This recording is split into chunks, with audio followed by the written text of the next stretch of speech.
Welcome back mga ka-adventure. Another day, another adventure. And samahan niyo po kami sa isang umaatikbong action, punong-puno. At wala pong cut na moment during King Mac hunting mga ka-adventure. Kaya tara, samahan niyo po kami sa isang napaka-successful at napaka-daming blessing na dayo. Let's go!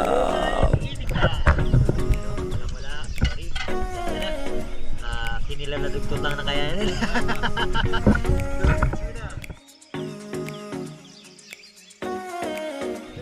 Alright guys, balis na tayo. First time ko mag-overnight sa bangka. Medyo kinakabahan ako eh. Kinakabahan ka? Nararamdaman ko yung puso ko. Parang hindi ko alam kung kinatatakot ako, excited ako.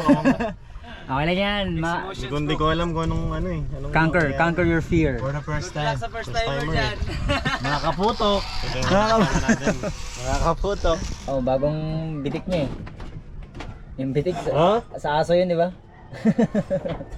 Pinunita na ako sa luyo ba?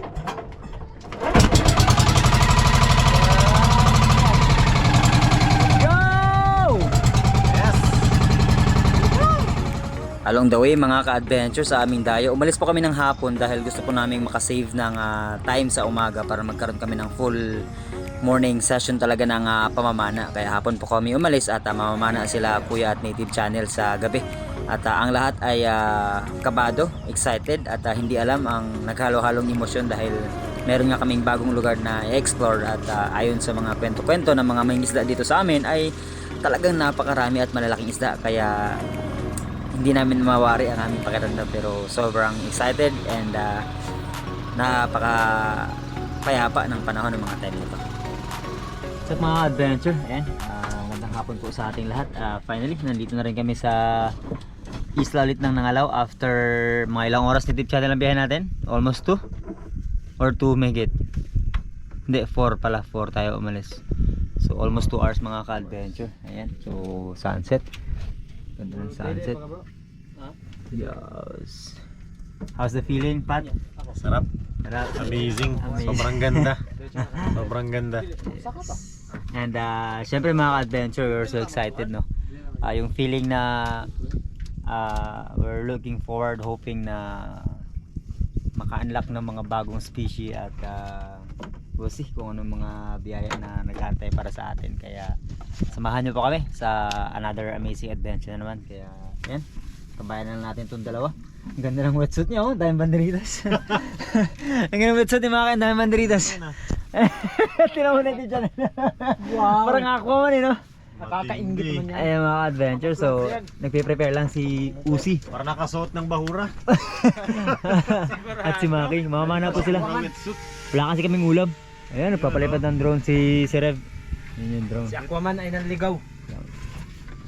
Okay, galing to si Aquaman. Ayan mga adventures, again thank you so much sa patuloy na suporta at tiwala at pagtangkilik sa lahat ng mga adventure natin ginagawa. Let's go!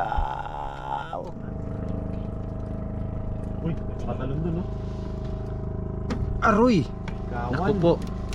Lupit ng import natin mga adventure. Kakababalan nila bago lumubog yung araw, at pag lumubog ng araw, may ulam na! Lupit talaga, oh. Dalawang lipty sa isang daan na yan, oh. Lipty tsaka lipty, isang daan. Right din na eh. Ayan, oh, pambira. Lipty plus lipty. 100. Yan, oh. Galing, galing, galing. Bastante na. May Busog, pang-ulam na, may pang-ulam na. Paksiw. Lupit talaga si Miliskarting Maka Spear Fishing Adventure Vlog.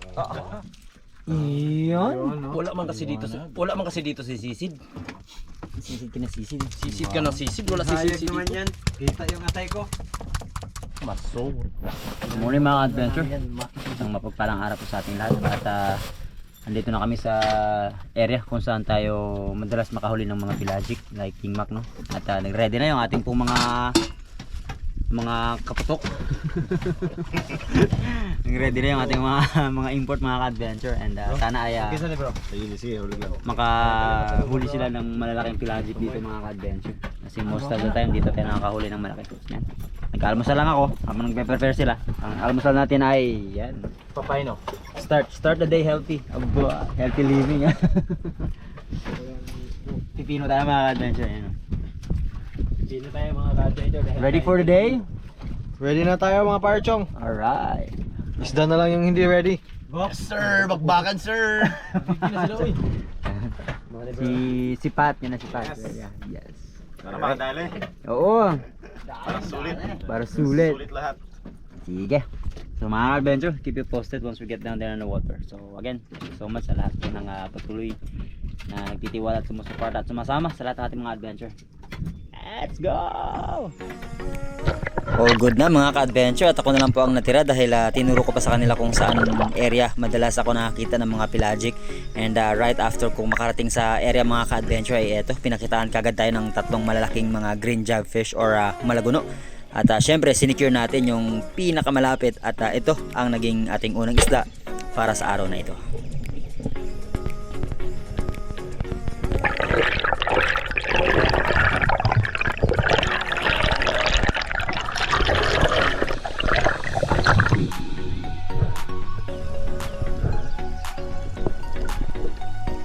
Magkakalayo ang aming distansya mga ka-adventure. Si Native Channel ay sa mababaw lang ng konti dahil ang kanyang pong pakay ay ang mga cuttlefish, dahil ang isla ng mga ka-adventure ay isa ring pugad or itlugan ng mga cuttlefish or tauban at season po ng buwang ito.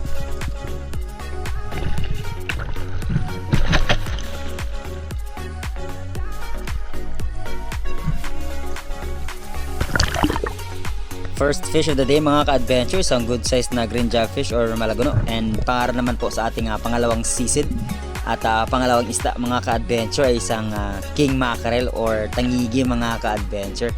At kung mapapansin po ninyo, ang ating type ng paghunting na ginagawa ay dive bomb, yung direct na pag-dive sa target mga ka-adventure, and when I finally met the distance ay boom, tinamaan po. Kaya lang hindi ko nakita na tumagos sa kabilang side yung flopper, kaya pagkaahon ko ay sumisigaw ako, at ito yung buong nangyari mga ka-adventure.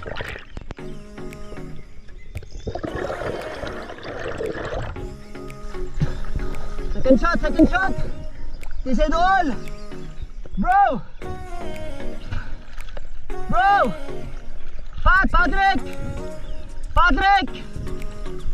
Pa second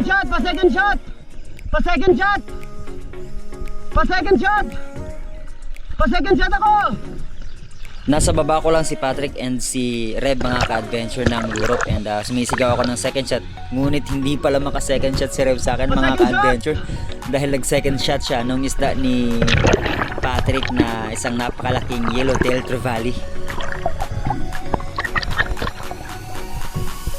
Laki!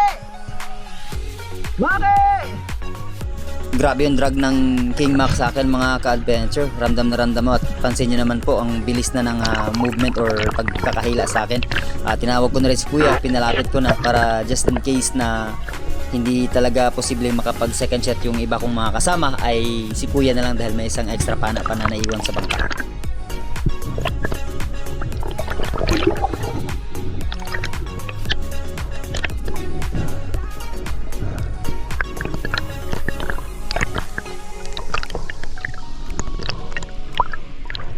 Isa sa pinakamagandang rason mga ka-adventure kung bakit napaka-intense hulihin itong king mackerel or tangigi, dahil kapag tinamaan po ang isdang ito mga ka-adventure ay never talaga itong sumisisid pailalim at sumasabit sa bato. Unlike ng mga dugtooth tuna, ng mga yellowtail trevally at even mga mamsa mga ka-adventure na kapag tinamaan ay sumisisid palapit sa mga coral reef at pinupulupot, and then bago lumalangoy ng mabilis para na sa ganun ay makawala or maputol or kung ano mang mga factor na pwedeng maging dahilan ng pagkawalan ng isda. Pero itong King Mac mga ka-adventure is napaka tulin, napaka powerful, bilis ng langoy pero surface lang po siya.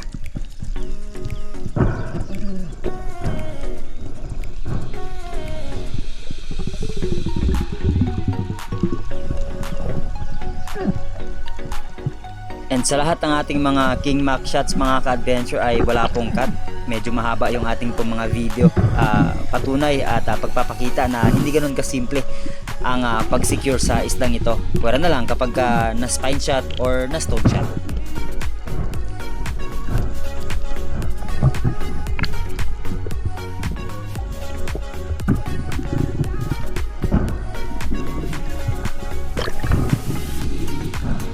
And finally mga ka-adventure, after 3 minutes na aking pakikipagbuno sa kanya mula nung pagtira at pagsisid ay eto, nahawakan ko na ang buntot, and it's a sign na secure na talaga siya.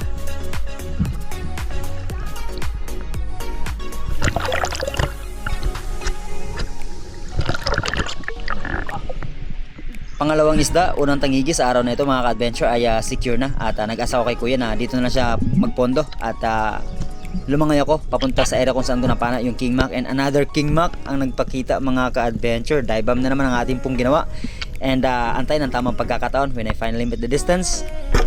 Bang! At this time mga ka-adventure, hindi na ako sumigaw ng second shot dahil nakita ko nung pag-turn ng isda, nakatagos yung flopper at nakalak sa katawan ng isda and bago kami nagdayo ay hinasa talaga napakatalim ng aking pong bala ng pana o yung shaft kaya this time ay kampante na ako.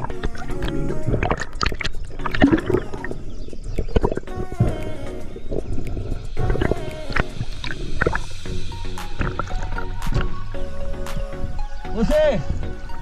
Usi!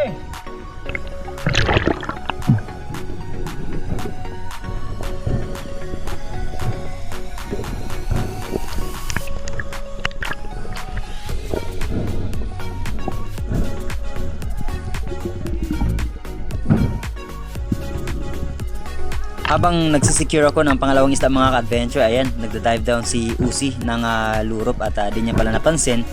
And nung pag-surface niya, bago niya pa ako nakita na meron na akong huli. And sabi ko sa kanya na ito ang aking pangalawang King Mac sa araw na ito. And everywhere talaga mga ka-adventure, kanya-kanyang diskarte ang ating mga Spiro, mga kapwa na mamana, kanya-kanyang paraan, kanya-kanyang fish call, kanya-kanyang observation ng mga fish behaviors at mga paggalaw ng mga current na nang sa ganun ay maging perfecto at maging productive yung paghahunt at pamamana.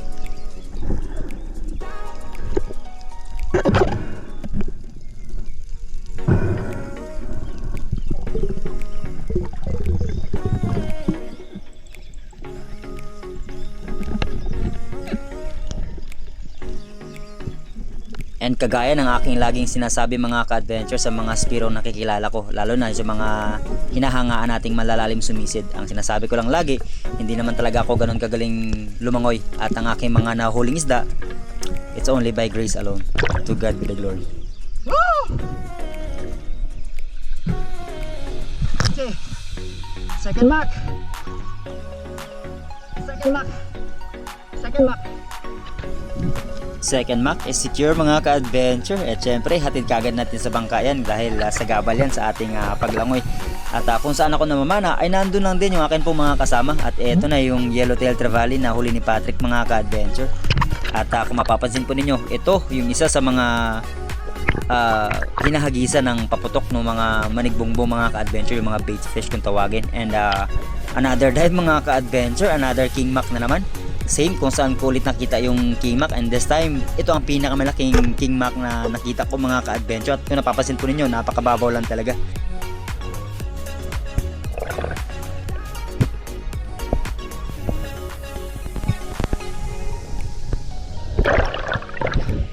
Okay. Third Mac.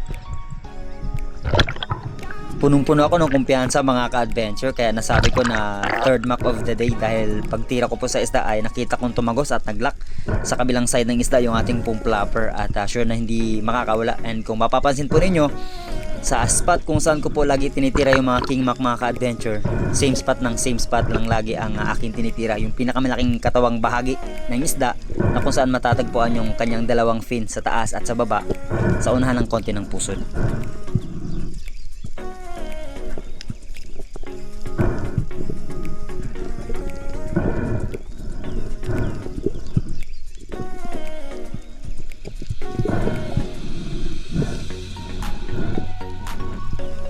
Hindi ko po hinihila ng pursahan ang aking mga nahuhuli mga ka-adventure at inaantay talaga natin silang manghina ng husto dahil nga po wala tayong Spiro na nasa tabi lang natin na pwedeng insecure kagad yung isda. Kapag dalawa na ang balang tumago sa kanyang katawan, talagang sure na yan na hindi na makakawala. Pero kapag wala tayong taga-secure, hayaan lang muna natin siya ng manglaban at saka na natin i-grab yung opportunity na i-secure siya kapag totally hinang-hina na talaga.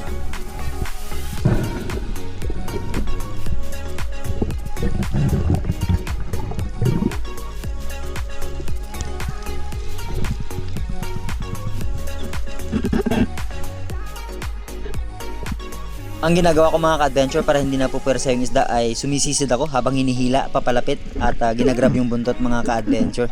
Pero talagang napakalakas pa ng isdang to at punong-puno pa ng energy kaya umahon na lang po muna ako at lumangoy papalapit sa bangka habang sinisecure ko siya.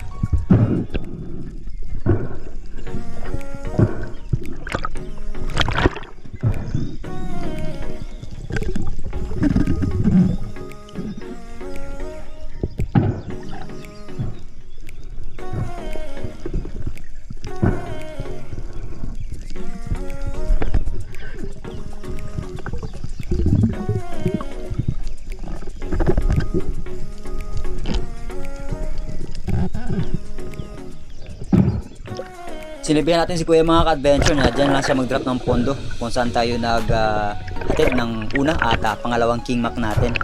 At mula po sa area kung saan siya naka-anchor ay 50 meters away lang at doon ako naghahunt ng king mac mga ka-adventure dahil yun talaga yung passage and doon ako lagi nakakita ng maraming pelagic, lalong lalo na itong king mackerel every time na dumatayo kami dito.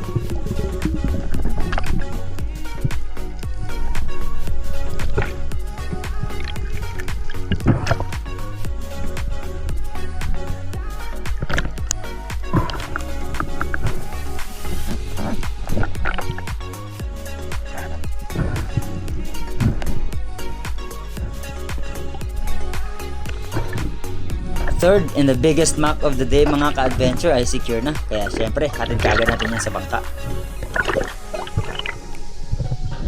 Mas malaki di. Pinakamalaki di. Luck of the day. Oh, thank you God. Thank you God. Si Reb at si Patrick mga ka-adventure ay nagpahinga at nasa bangka sila nung paglangoy ko papunta dito sa area at bago pa ako makarating sa area na kinapapanaan, nakakita na naman ako ng isang king mac mga ka-adventure. Maliit lang siya, mga almost 3 kilos siguro. At ito ang ating naging pang-apat na king mac para sa araw po na ito.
Pangkilaw.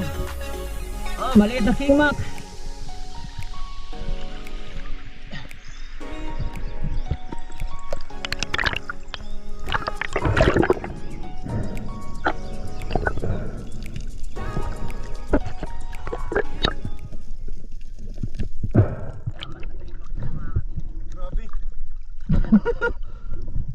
Hindi makapaniwala si Patrick mga ka-adventure dahil kakabalik ko pa lang o hindi ko pa nararating yung era kung saan ako nakapana ng pangatlong mac ay nakahuli na naman ako. At eto napansin ko mga ka-adventure na natataranta itong grupo ng mga dalagang bukid na bilog or sulit kung tawagin sa amin. And paglingon ko sa kaliwang bahagi ay nandito na naman yung king mac mga ka-adventure. At ito ang panglimang king mac na nakita natin dahil yung aking unang nakita ay hindi natin natira. Sayang dahil nag-secure ako ng jobfish, mga 15 to 20 kilos mga ka-adventure, pinakamalaki sana yun. Pero eto, na-meet natin yung distansya. Hinabol natin ito ng konti dahil may kailapan siya, pero nung pag-side niya po ay na-secure naman natin kagad.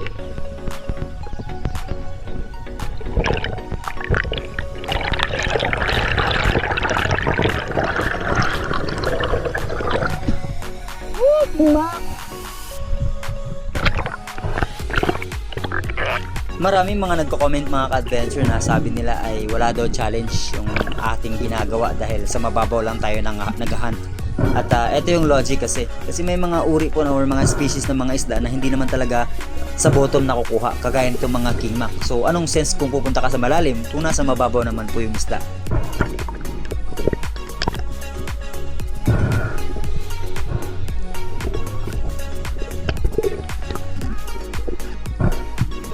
Not to spoil mga ka-adventure, and also bigyan kayo ng excitement na panibagong view ang inyo pong mapapanood. Hindi lang itong punong-puno ng action na king mac hunting natin ang mapapanood po ninyo. So kung gusto niyo pong makita yung ibang side nung amin pong pagdayo, ay syempre bisitahin niyo po ang YouTube channel ng Luro Spearfishing and si Patrick or Palawan Spiro and native channel, and especially si Kuya.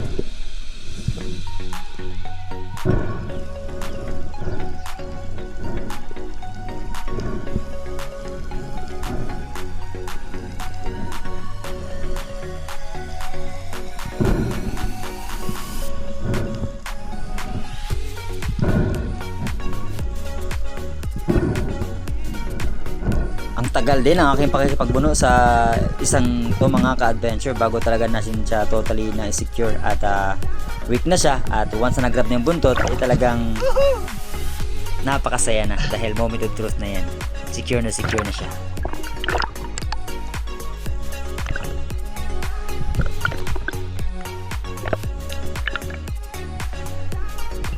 Pagkahatid ko sa bangka mga ka-adventure ay nagpahinga muna ako saglit at hinayaan mo ng si Patrick and si Rev ang pumunta sa spot na napapanahan ko ng king mac dahil nagtataka sila bakit magkakalapit lang naman kami, ano bang meron, bakit ako lang yung nakakakita ng king mac sa araw na ito.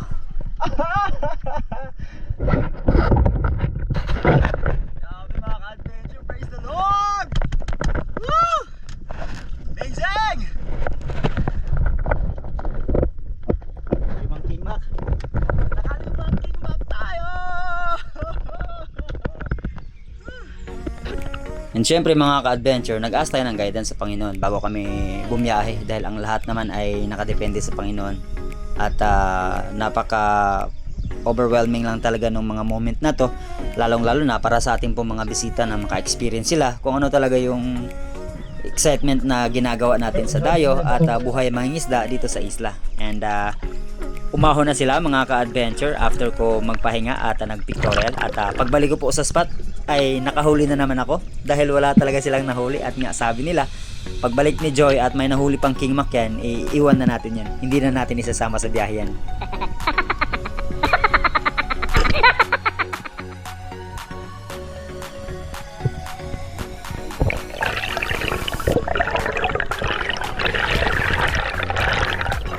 Ayaw lumapit mga ka-adventure kaya nag-pull tayo ng trigger dahil nag-istorbo na yung pa-weekend at papalayo na yung Yellowtail Trevally or Kawayanon, kaya tinira na lang po natin, pero hindi ko po pinilit dahil napakaalanganin ng tama. At tumawag ako sa bangka dahil malapit lang sila, sabi ko second shot, at yun nga, nagbato-bato pick pa sila kung sino ang lalapit sa atin para i-second shot or i-secure yung ating isdang huli.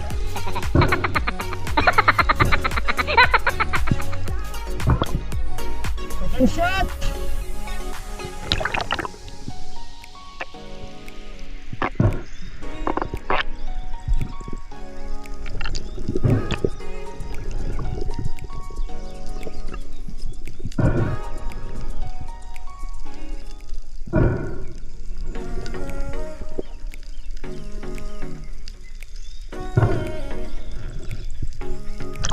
Alanganin! Baka makawala! Pa-second shot!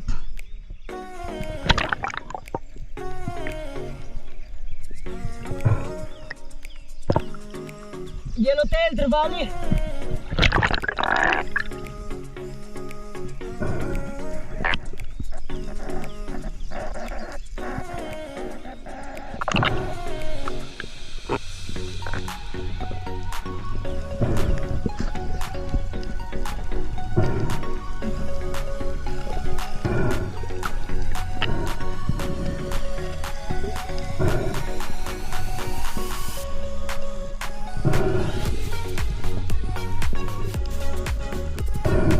feeling ko ay mapupunit na talaga yung kanyang tiyan mga ka-adventure, kaya naghingi talaga ako ng saklolo. At dahil si Uzi ng Lurop ang nanalo, si Uzi na po yung nag second shot ng isda natin. At kakamadali ay hindi na siya nakapagsuot ng dive belt or weight belt.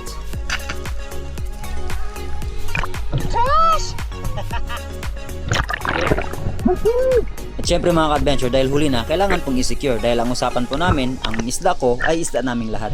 Hahatiin namin at babawasan sa lahat ng mga ginastos at yung sobra ay ang aming pong paghahatian.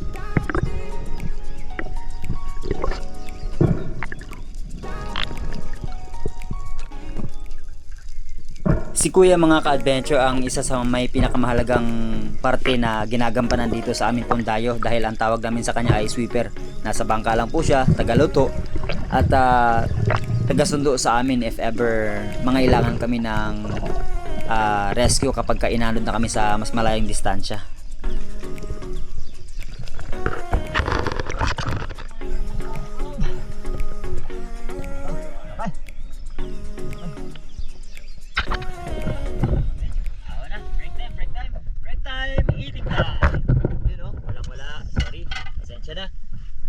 Kinilaw na dugtot lang na kaya nila.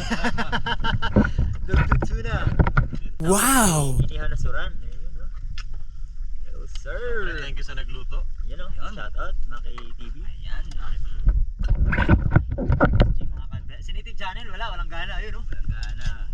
Tinatawag, ayaw lumapit. Kaya, yun lang muna. Pero of course, yun, ubusan ng pagkain yan. Siyempre, hindi natin titirahan yan. Kasi bahala siya. Tinawag siya ng oras ng pagkain, ayaw niya. Pag ako niya, magluto siya, no? Luto siya naman. Siya Native Channel. Report bangka mo to, ikaw boss. Hindi ko pa nasubo mga ka-adventure aking daliri. Kaya, anuhin ko muna to. Sintensahan ko muna to.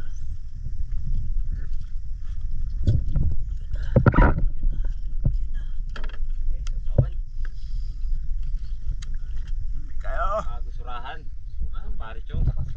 After mag-secure ng huli ni Native Channel mga ka-adventure ay kinamada po namin yung isda, and after po namin magkamada ng isda ay nagbiyahe na rin po kami, and along the way ay nagkape lang si Native Channel dahil nasanay po kasi kaming dalawa na kapag naghahan kami kasama si Kuya ay hindi po talaga kami nagka-almusal. Once na nakapagkape at nakapagkain kami ng tinapay sa umaga ay hapon na ulit kami kakain ng mga ka-adventure, dahil isa rin sa mga factor na nagiging dahilan kung bakit hindi tayo nakakasisid ng malalim, nagpapalpitate tayo dahil sa sobrang busog.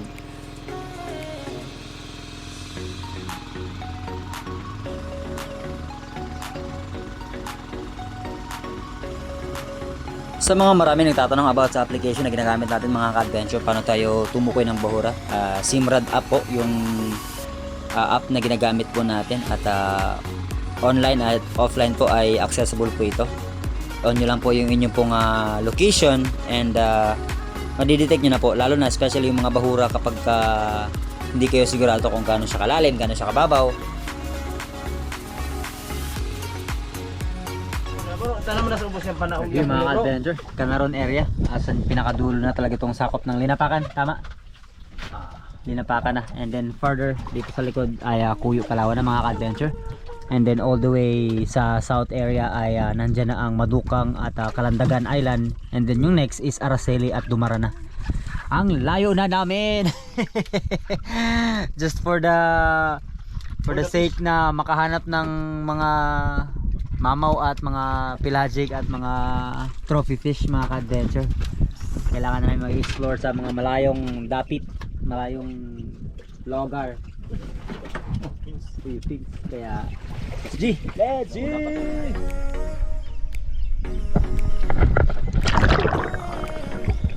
Wala kaming idea about sa lugar mga ka-adventure kung saan kami mag-hunt, kaya exploration din ang aming ginagawa.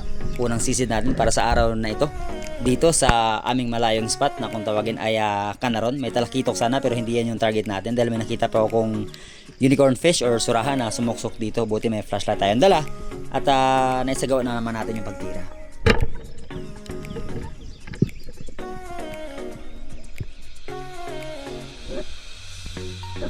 Sinicure ko ng husto mga ka-adventure at hinawakan at hinila ko po dahil tumama sa bato yung ating pong shaft at hindi nakatagos mula doon sa flapper, kaya siniguro ko para hindi siya makawala. At sa kaliwa ko ay nandiyan pala si Patrick na kumukuha din sa atin ng video habang sumisisid tayo.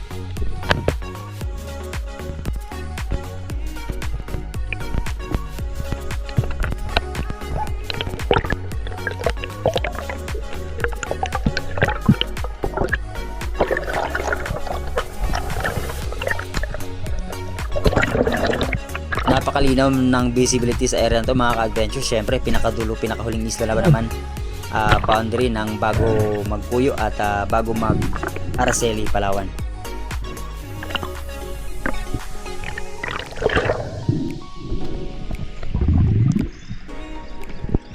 After this dive mga ka-adventure ay nag-decide kami na lumipat dahil wala talaga kaming idea, wala pang nakakapana maliban sa akin. At pag dive down ko po ay naging greedy ako saglit.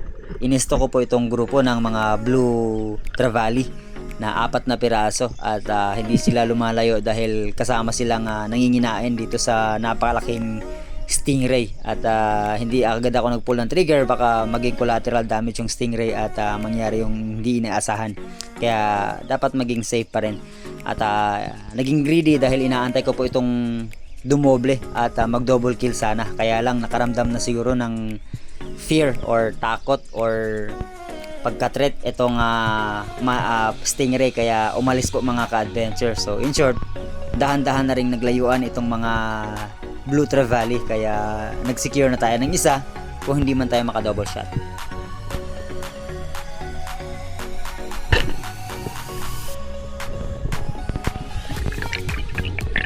Si Patrick at si Reb mga ka-adventure ay nakatutok din pala yung camera nila sa akin, kaya again for another angle of view ng pagpamit natin sa mga istingin mga ka-adventure. Again, Europe, WPS, Palawan Spiro, and don't forget to subscribe. Tulungan po natin. Siyempre, we have to support our very own local Spiro.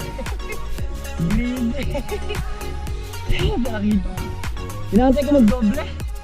Ayaw mag-doble, tinira ko na lang.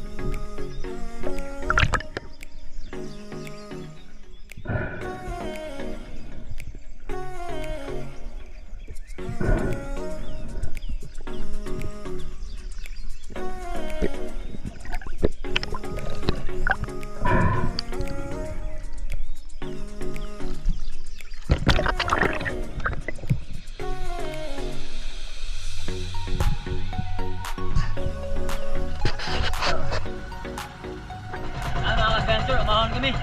Let's search the island.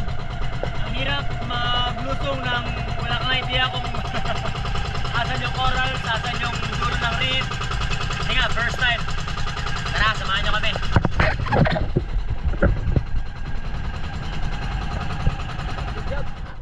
Eto mga ka-adventure, naka-unlock si Patrick ng purple cod, and after po nito ay bumalik kami sa nga dahil hindi talaga ganun kaganda yung area at nagplano kami na early morning ulit ay i-dive namin doon sa area kung saan tayo nakakuha ng mga kingmac. Bumalik kami dito sa area ng nga kung saan tayo nakapanan ng mga kingmac dahil doon sa area na pinuntahan namin sa Canlaron ay Napalpak. napakalungkot. Hindi siya palpak. Hindi siya palpak. At least nalaman natin para the next time around hindi natin babalikan, di ba? Oo, parang bubog. At least na-check natin. Pero tingnan nyo naman mga ka-adventure. Tingnan ko anong view meron tayo sa hapong ito.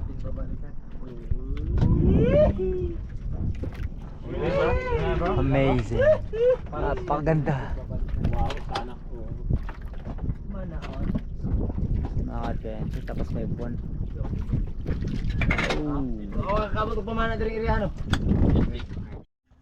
Ayun mga ka-adventure, so bago po tayo magtapos ay dumako muna tayo sa ating pong shoutout sa ating pinakaunang nag-comment, si Landoy, and then sa ating pong top 5, top 4 lang po kasi yung isa ay nandito, hindi po natin mabasa, walang username, user lang nakalagay, walang pangalan. So sa ating top 4, si Calvin Molingbayan, Adrian Derry 20, Rian Brian Cabanes, and si Christian Nabora, and then happy 60th founding anniversary ng Megalith Nu Sigma PH, Megan Society of the Philippines on September 21 ngayong araw po nito. Happy 60th founding anniversary po. And happy 5th anniversary sa Sibulan Spiro ng Sibulan Negros Oriental. Meron pa kami dito, may kapatid si chairman dyan sa may Sibulan sa Kalo. At belated happy birthday kay Riza Ansing. Ayan. Shoutout natin sila Junior Kalimlim, Atis family ng Iligan, Christian Paul Agbigay ng Negros Occidental, Renny Gueco ng Edmonton, Canada, Rodel Bersaba, Mark TV ng Cebu, Marco Undis ng Makati, Dondon Benedicto, Jose Your Daddy, Miss Mimi Manoloto, MMC, Dondon Benedicto, Gian and Marvin Tagab, Cliff TV, Emerson Soriano ng Nueva Ecija, Nelvin Torres ng Surigao del Norte, Baste and Mark Stanley Murillo. Yan, shoutout po.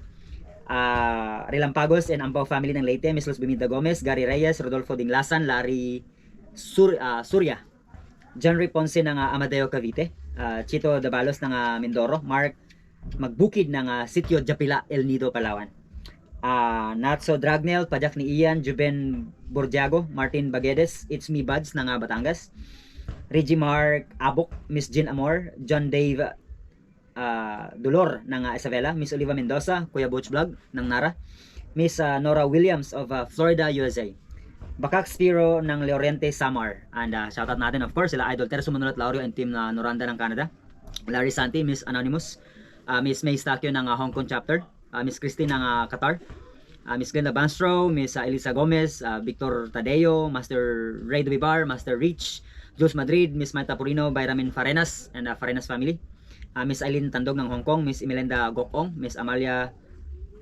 Buntigaw, Miss Jessica Vista, Miss Ruby and Caranza family ng Ilocos Sur, Christian Pahe ng Caloocan, Jemar Muinggit, Elmer Espiritu, Dondon ng Samal, Bading Adventure, Jose Jason Dimdam ng Sorsogon, Joel de Rosario ng Davao, Peter Marquiato, Amalia Fuller, Jose Abad Santos ng Butulan, Uchi Salvador ng Antipolo, Maha Diranduing ng Basilan, Robert Anyar, Jeffrey de los Santos, Hannah Nicole Pacon, Badge Fishing ng Madrid de Dios, Cebu, Robert Perez ng Tikaw Masbate, Politan ng Kalibo Aklan, Romel Ernesto ng Boracay, Arman Parazon Almazan ng Laguna, Rayman Vallejo, Buds ng Taiwan, Atan, Ivy and si Nathan, si Stress Family, yan, shoutout po sa inyo, Jay Tumarong ng Negros Occidental, and of course sila Brother Jeff, hindi natin sila nakasama dahil nga po naging busy sila at naging masama ang panahon, pero we're looking forward na makasama ulit yung Team Harabas and Team Katusok Waikulba, and shoutout din Fat Boys. Mercado family ng Isabela, Arman Hagna ng Jansan, Meko Sinese, Ropasadas ng St. Bernard, Salem and Recafrente family ng Cebu, de San Jose family ng Antique, Jerome Castillo, Bobby Gaba, Mark Andrew Irabon ng Boracay, Earl Ocampo ng Dubai, Bakulaw, Mads Salado ng Canada, Arnold Angkahan ng Cebu, Auto Doctor TV, Tides Roland ng Mindoro, Great Fishing Life, Juben Mana, Alex Agner and Chad Summers ng Panglao Bohol, Cebu, Panglao Bohol, Roderick Basadre ng Cebu, Jones Peregrina, Ever Bait It, James Gandesa, Eduardo Bation, Antonio Chua ng Talamban, Cebu, Ariel Tijero and family ng Laguna, Pastor Richard ng Southern Leyte, Romelito Asoren or Akoren, Lalaine Catalbas, Rosemary Salaba at Baby Atikoy ng Valencia, Dumaguete, Arsenas family ng Bulacan, Batch Loyax ng Imus, Cavite, Don Lovely, Keith Elijah Oitiko and family, Ruben De La Torre, Maribet Dorado, and Gavin and Norman Murillo ng Mindanao. And sa mga hindi po natin na shoutout ay we'll see you in the next adventure po.